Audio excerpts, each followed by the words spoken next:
Hello students, welcome back in the session of PSS. Students, right now we are discussing the topics of chapter number 6 in unit number 2, that is sales management part 1. Yesterday we started with the topic of sales force management. Yesterday આપણે sales force management topic છે start કરેલ હતો, right?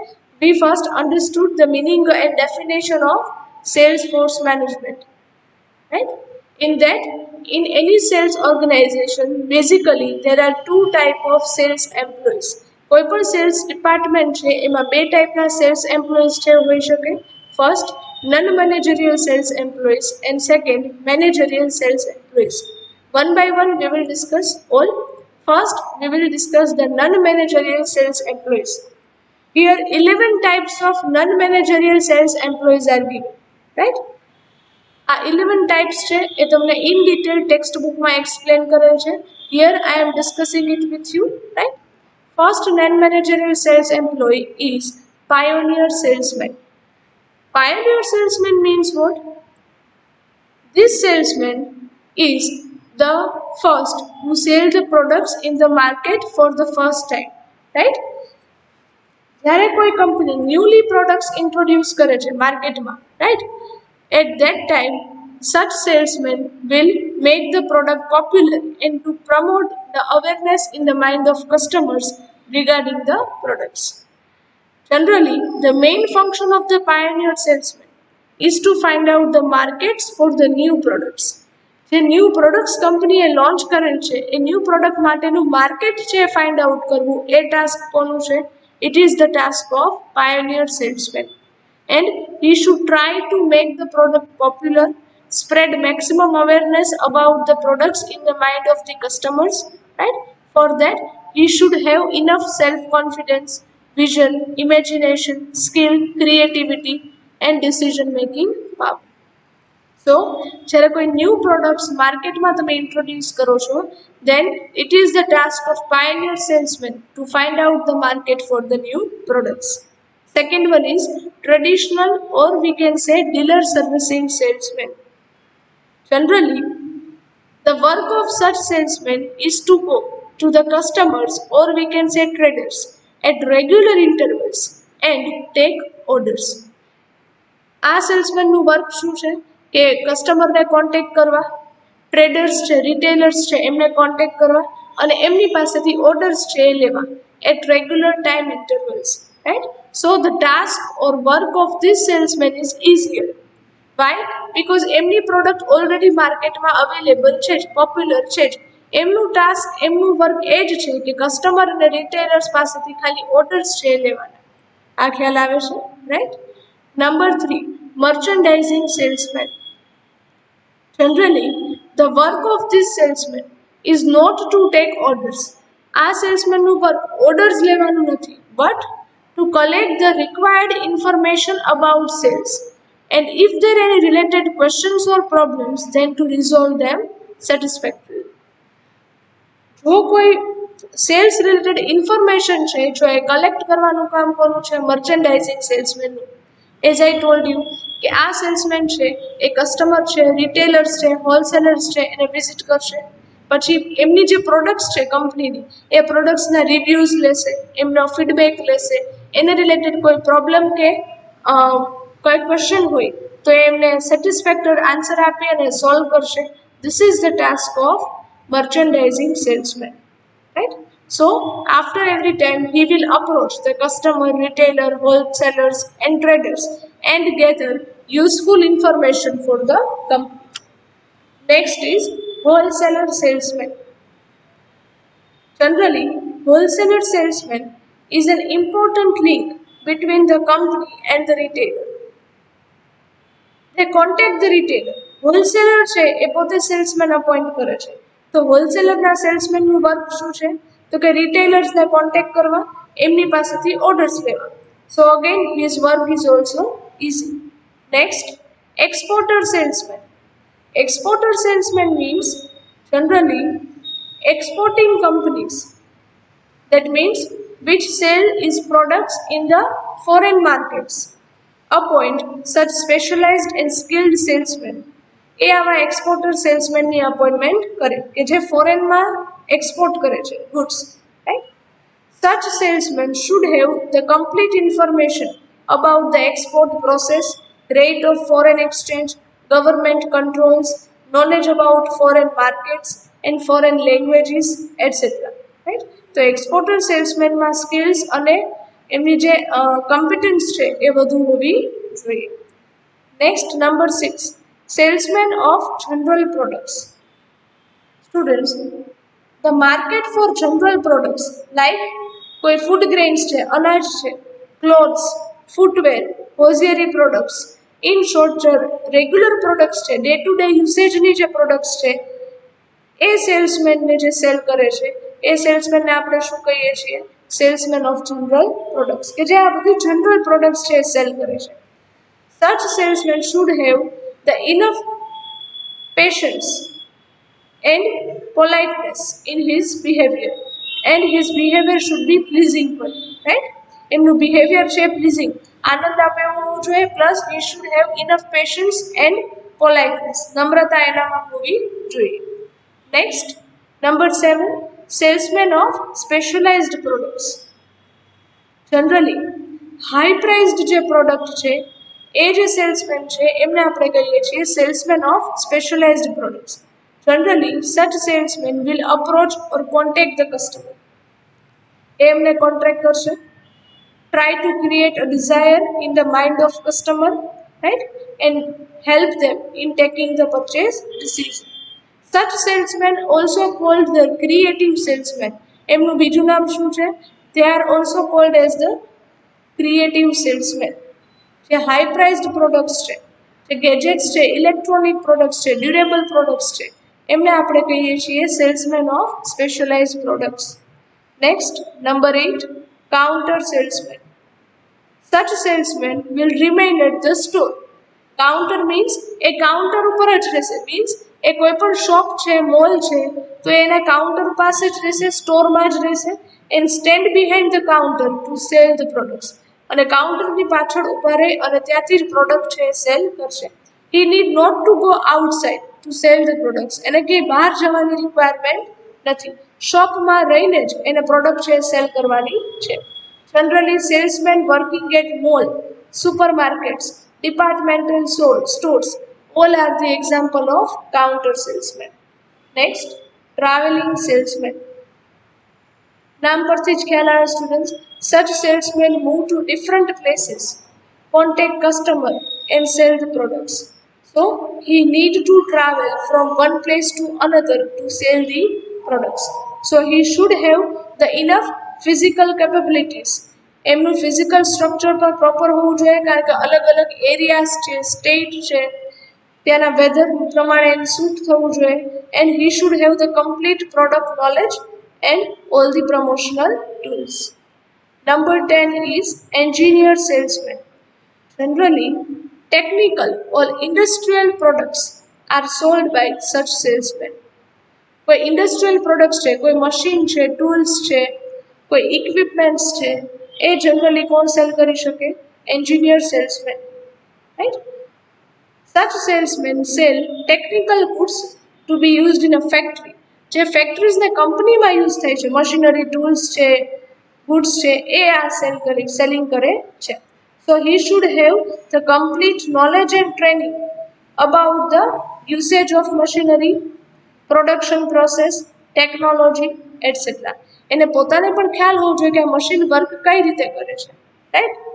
And last number 11 is door to door salesman, or we can say hawkers, જેને તમે કહો છો ફેરિયા તરીકે ઓળખો છો, રાઈટ, જે તમે ફેરિયા તરીકે નામ આપો છો, કે જે ડોર ટુ ડોર એટલે કે અલગ અલગ હાઉસમાં from one house to another visit કરી ગુડ્સ છે એ શો કરશે, પ્રેઝન્ટ કરશે, right, and try to convince the customer. Such salesmen will carry the goods on their arms, or we can say in different vehicles, and try to sell it in a different location, in different houses. ખ્યાલ આવે છે students? So all three are 11 types of non-managerial sales employees. Clear with this? Okay. Next, we will discuss the managerial sales employees.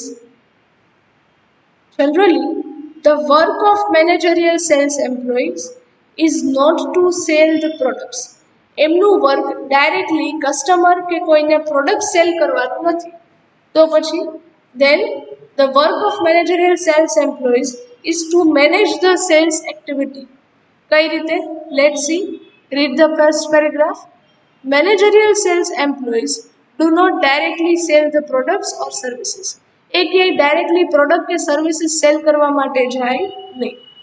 They are responsible for the allocation of work and training of the salesmen. પણ જે none managerial salesman છે, none managerial sales employees છે, એમને ક્યુ work આપવું, એમનું work allocation, એમને training કઈ રીતે આપવી, એ બધાની રિસ્પોન્સિબિલિટી કોની છે? It is the responsibility of managerial sales employ. They give orders and assign the job territories to the salesman. A orders આપશે. જે નન મેનેજરિયલ સેલ્સમેન છે એમને જોબ ટેરેટરીઝ વર્ક એરિયા અલોકેટ કરશે etcetera. Sales managers are the team leaders and departmental heads. They have to continuously motivate the salesmen to perform better, organize sales contests and conferences to achieve the predetermined objectives and sales targets. Right? એમનું task શું છે managerial cells એમ્પ્લોઈઝનું?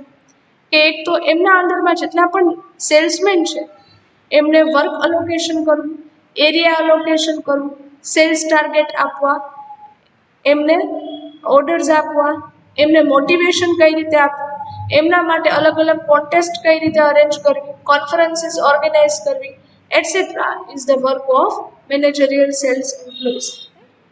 Organizational structure of the sales force can be divided into according to the sales area. Okay. કોઈ પણ organisation છે, cells department છે, એમની જે cells force છે એ તમે કઈ રીતે ડિવાઈડ કરી શકો? First according to the sales area. તમારે કયા એરિયામાં જઈને સેલિંગ કરવાનું છે એ સેલ્સ એરિયાને ધ્યાનમાં લઈ તમે સેલ્સ ફોર્સને ક્લાસિફાઈ કરી શકો. Next according to the customers. Customer for example તમારા જે હાઈ પ્રાઇસ્ડ કસ્ટમર છે અથવા તો પરમેનન્ટ કસ્ટમરનો ગ્રુપ અલગ બનાવો, પછી ફ્રીક્વન્ટ કસ્ટમર્સનું ગ્રુપ અલગ બનાવો, લેસ પરચેસ્ડ કસ્ટમરનું ગ્રુપ અલગ બનાવો અને અકોર્ડિંગલી તમે એમને ડ્યુટી વર્ક અલોકેશન કરો. Next type of products or services. Company જેટલી પણ પ્રોડક્ટ્સ મેન્યુફેક્ચરિંગ કરે છે, મલ્ટિપલ પ્રોડક્ટ્સ બનાવે છે, તો હરેક પ્રોડક્ટ માટેના અલગ સેલ્સમેન, એ રીતે તમે વર્ક અલોકેશન કરો. Next all the above 3 categories અથવા તો આ બધી કેટેગરીઝનું મિક્સચર. રાઈટ? કોઈ મલ્ટીનેશનલ કંપનીઝ છે અને એ ઓલ ઓવર ઇન્ડિયામાં અને આઉટ ઓફ ઇન્ડિયા પણ સેલિંગ કરે છે પ્રોડક્ટ્સ. રાઈટ? તો એ એક તો એરિયા વાઇઝ પણ અલોકેશન કરશે ટાસ્ક, કસ્ટમર વાઇઝ પણ અલોકેશન કરશે અને એમની પ્રોડક્ટ વાઇઝ પણ અલોકેશન કરશે. તેને શું કહેવાય? Combination of all this three. આ ક્લિયર થાય છે સ્ટુડન્ટ્સ? આ સમજાય છે? રાઈટ? નેક્સ્ટ સ્ટુડન્ટ્સ, અહીંયા તમને પોઈન્ટ્સ નથી આપેલા, પેરેગ્રાફ વાઇઝ જ ડિટેલ્સ આપેલી છે. Right? So we will discuss main points. Organisational structure of any company can have sales inspectors. હવે અહીંથી યાદ રાખજો સ્ટુડન્ટ્સ ખાસ. રાઈટ? કોઈ પણ ઓર્ગેનાઇઝેશન છે, સેલ્સ ડિપાર્ટમેન્ટ છે, તો એમાં ક્યાં ક્યાં એમ્પ્લોઈઝ હોઈ શકે? Number 1 sales inspector, next sales supervisors, then area sales manager, then district or state sales manager, then assistant or deputy sales manager, and last general sales manager. Ideally, the structure of all such sales officers are as under. Structure generally કઈ રીતે હોય? સૌથી lower કેટેગરીમાં આવે salesman. શેમાં આવશે students? Salesman, કે જે ડાયરેક્ટ સેલિંગ કરવા જાય છે કસ્ટમર્સને. રાઈટ? એમના ઉપર આવે સેલ્સ ઇન્સ્પેક્ટર. એટલે અહીંયા તમે હાયરાર્કી જો, the hierarchy is like this. 1 sales inspector can supervise the 8 salesman. એક સેલ્સ ઇન્સ્પેક્ટર છે એ 8 સેલ્સમેનને ઇન્સ્પેક્ટ છે, સુપરવાઇઝ છે એ કરી શકે. એટલે સૌથી નીચે કોણ આવશે? સેલ્સમેન. 8 સેલ્સમેન ઉપર તમે કોને અપોઇન્ટ કરો છો? એક સેલ્સ ઇન્સ્પેક્ટરને. રાઈટ? હવે સેલ્સ ઇન્સ્પેક્ટરની અપર ઓથોરિટી કોણ આવશે? Area sales manager. રીડ કરો. An area sales manager can supervise the 4 sales inspector, right. એટલે 4 સેલ્સ ઇન્સ્પેક્ટર ઉપર એક અપોઇન્ટ કરો છો area sales manager, area wise sales manager appoint કરો છો, રાઈટ. નાવ આ એરિયા સેલ્સ મેનેજરની અપર ઓથોરિટી કોણ થશે? District sales manager. One district sales manager can supervise the 4 area sales manager, right?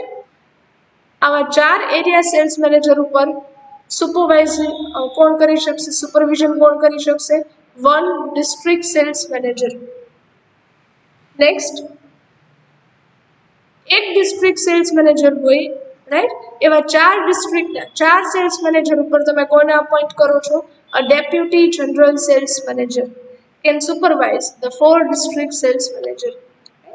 And last, above the deputy general manager, we are appointing the general sales manager who will supervise the deputy general sales manager. આખી hierarchy clear થાય છે students? Chain છે clear થાય છે, right. એટલે સૌથી high ઓથોરિટીમાં કોણ આવશે?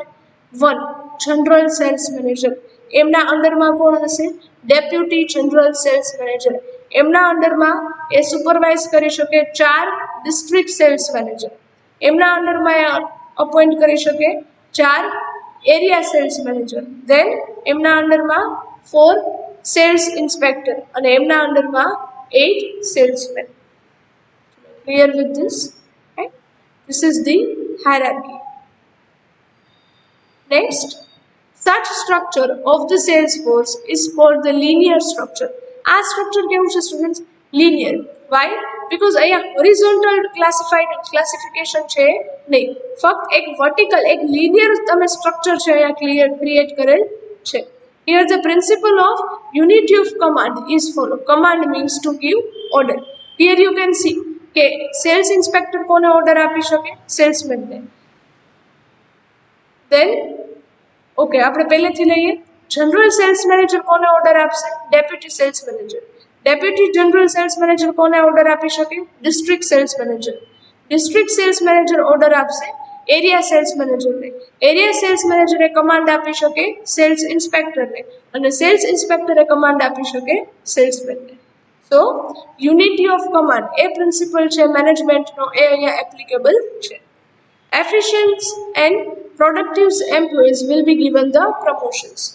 Those employees who are efficient, work hard and in a productive manner, right? They will be promoted time to time in a company. Next, inefficient employees can be transferred or given the less important jobs or dismissed from the organization. Those employees who are not working properly or inefficient or not achieving the targets, right, frequently, તો એને તમે કોઈ બીજી પોસ્ટમાં transfer કરી શકો છો અથવા તો એને કોઈ લેસ ઇમ્પોર્ટન્ટ જોબ છે એ તમે આપી શકો છો. Or rather if you feel કે it will not be workable at anywhere, તો તમે એને ડિસમિસ એટલે કે ઓર્ગેનાઇઝેશનમાંથી કાઢી પણ શકો છો. Next, proper structuring of the sales force help the organization to achieve its goal and targets on time. Definitely students, if the organizational structure is proper, allocation of work and responsibility is proper, then any organization can achieve its goal and targets on time. Clear થાય છે students? So this is the managerial sales employee structure, right? So અહીંયા તમારું chapter number 6 and unit number 2 complete થાય છે, right? In unit number 2, how many chapters are there? 3 chapters, right? Here we have seen that in unit number 2 there are 3 chapters. Chapter 4 was sales management, 5th was formulating sales policies and 6th one was structuring the sales force. આ ત્રણેય chapters આપણે આજે complete કરીએ છીએ. From the next session we will start with the unit number 3, right? Thank you very much and have a nice day.